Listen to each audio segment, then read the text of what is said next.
بسم الله الرحمن الرحيم. السلام عليكم ورحمة الله وبركاته. الحمد لله الذي شرع لنا من الأضحية كما شرع من قبلنا. أشهد أن لا إله إلا الله وحده لا شريك له وأشهد أن محمدا عبده ورسوله. Amma ba'd. Pemirsa yang dirahmati oleh Allah Subhanahu wa taala, marilah kita bersama-sama mempelajari terkait fikih kurban ini. Dan hal yang pertama perlu kita pahami terkait kurban adalah keutamaan bulan Zulhijjah, terutama tanggal 1 sampai 10.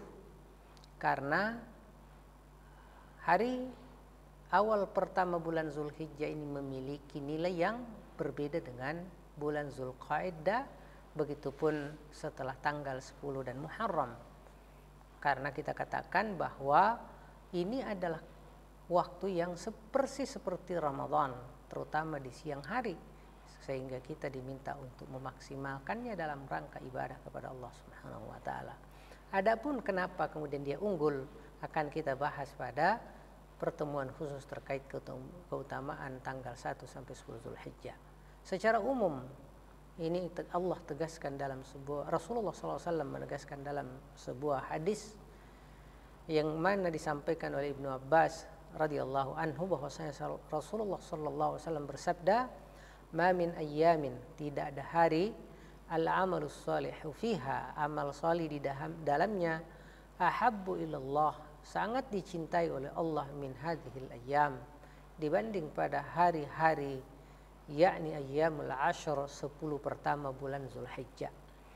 Qalu, sahabat bertanya, "Ya Rasulullah, walal jihadu fi sabilillah," sungguh amalan-amalan yang ada di hari tersebut berupa pelaksanaan umroh, pelaksanaan haji, begitupun kurban bagi yang kemudian tidak melaksanakan haji, itu kalah oleh jihad kalah oleh amalan tersebut. Qala, maka Rasul menjawab, walal jihadu fi sabilillah, jihad pun kalah dengan amalan-amalan yang khusus di bulan Zulhijjah ini. Illa rajulun kharaja bi nafsihi wa malih, kecuali mereka yang keluar dengan jiwa dan hartanya untuk berjihad. Falam yarji min dzalika bi syai', lalu dia tidak kembali lagi karena telah syahid di jalan Allah Subhanahu wa taala. Ini menegaskan betapa amalan yang ada di 10 pertama bulan Zulhijjah ini, yang mana intinya adalah haji dan umroh, termasuk diantaranya adalah puasa Arafah, termasuk diantaranya adalah kurban, merupakan amal-amal unggulan. Maka berdasarkan hadis tersebut, ulama sepakat dianjurkannya berpuasa selama 8 hari pertama bulan Zulhijjah. Dan lebih ditekankan lagi pada tanggal 9 Zulhijjah, yaitu hari Arafah, bagi kita yang sedang tidak haji. Sementara yang sedang menunaikan ibadah haji wukuf di Arafah pada tanggal 9 Zulhijjah sebut sebagaimana sabda Rasulullah, al-hajju Arafah. Yang menjadi pertanyaan berikutnya adalah bagaimana dengan puasa hari Tarwiyah, yaitu puasa tanggal 8 khusus. Betul bahwa ada hadis menyebutkan orang yang berpuasa pada hari Tarwiyah maka baginya pahala puasa 1 tahun.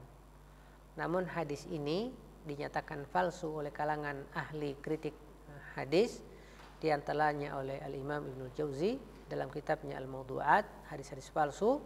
Demikian pula Al-Imam Suyuti dalam kitabnya, begitu pula Al-Imam Syaukani menegaskan bahwa ini adalah hadis palsu, bukan hadis lemah. Karenanya pemirsa yang dirahmati oleh Allah, kalau berpuasa karena pertimbangan hadis pertama tadi, bukan hadis kedua ini, tentu tidak ada masalah sama sekali karena sesuai dengan anjuran umum. Pemirsa yang dirahmati Allah Subhanahu wa taala, lalu apa yang dimaksud dengan kurban? Kurban dalam istilah bahasa Arab disebut udhiyah. Udhiyah atau tadhiyah, pengorbanan.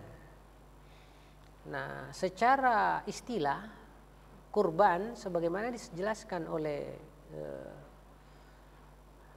Imam Abu Daud dalam kitabnya Aunul Ma'bud, hewan kurban adalah hewan yang disembelih pada hari Nahr, yaitu Idul Adha 10, 11, 12, 13 dalam rangka taqarrub atau mendekatkan diri kepada Allah Subhanahu wa taala.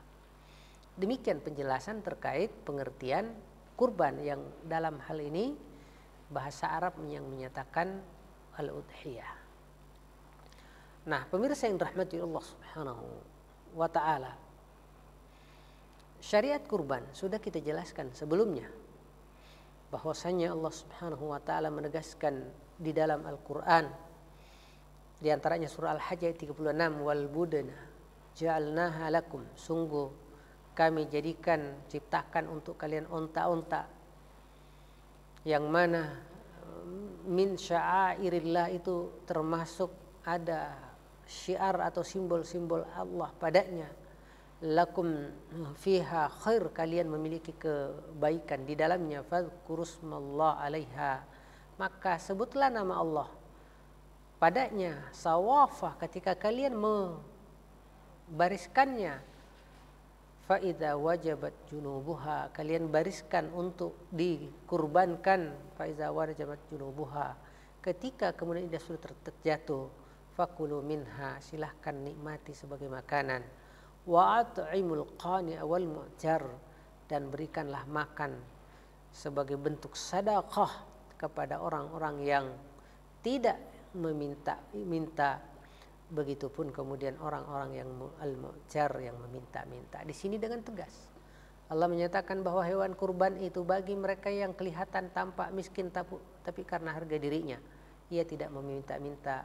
Allah meminta kita prioritaskan mereka untuk mendapatkan hewan kurban dibanding mereka yang datang dengan sengaja seolah-olah meminta hak mereka kepada para panitia.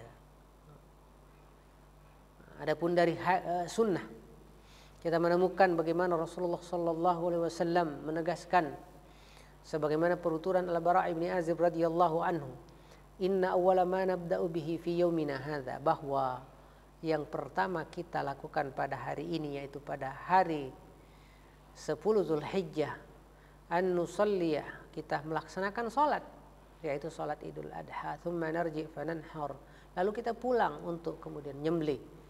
Man fa'alahu faqad asaba sunnatana, siapa melakukan hal yang sama, mendahulukan salat lalu kemudian kurban minimal ketika sang khatib sudah mulai naik ke mimbar, maka faqad asaba sunnatana, dia sudah persis menyamai dengan sunnah-sunnah yang kami ajarkan. Wa man dzabaha qablu, siapapun menyembelih sebelum sang khatib naik ke mimbar, fa inna ma huwa lahmun, itu hanyalah daging, qaddamahu li ahli, yang ia berikan kepada keluarganya. Laisa minal nuski fi syai', sama sekali daging tersebut tidak termasuk dalam kategori kurban.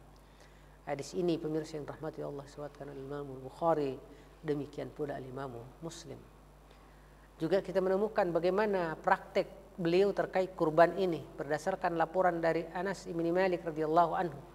Kata beliau, dhaha Rasulullah sallallahu alaihi wasallam bi kabsyaini amlahaini, sungguh Rasulullah pernah berkurban bikabsyaini, dengan domba atau dengan 2 ekor kambing atau domba putih kehitam-hitaman, aqranaini, yang bertanduk sempurna, dzabahahuma biyadihi, beliau menyembelih dengan tangannya yang mulia, wasamma wa kabbar, lalu beliau mengucapkan bismillah, wa kabbar, dan mengucapkan Allahu akbar, wa wada rijlahu ala sifahimihima, dan Rasulullah meletakkan kakinya pada leher kambing tersebut. Hadis ini riwayat Imam Bukhari dan Imam Muslim, dan hadis lafaz yang kita baca ini adalah lafaznya Imam Muslim.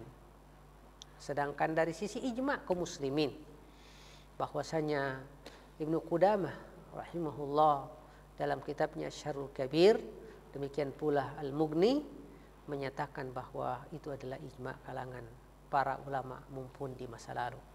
Demikian pula Imam Syaukani dalam kitab beliau Nailul Awtar, demikian pula Syekh Asy-Shinqiti dalam kitab beliau Tafsir Adwaul Bayan, juga Syekh Ahmad bin Yahya An-Najmi dalam kitab beliau Fathur Rabbil Wadud. Mereka semua menyatakan ijma' terkait dengan pelaksanaan kurban ini. Pemirsa yang rahmati Allah Subhanahu wa taala, semoga kita diberikan kemampuan memahami bagaimana tata cara Rasulullah berkurban sehingga kita bisa menjadi umat yang betul-betul mengikuti apa yang telah dicontohkan oleh Rasulullah sallallahu alaihi wasallam. Wallahu yatawallas salihin. Assalamualaikum warahmatullahi wabarakatuh.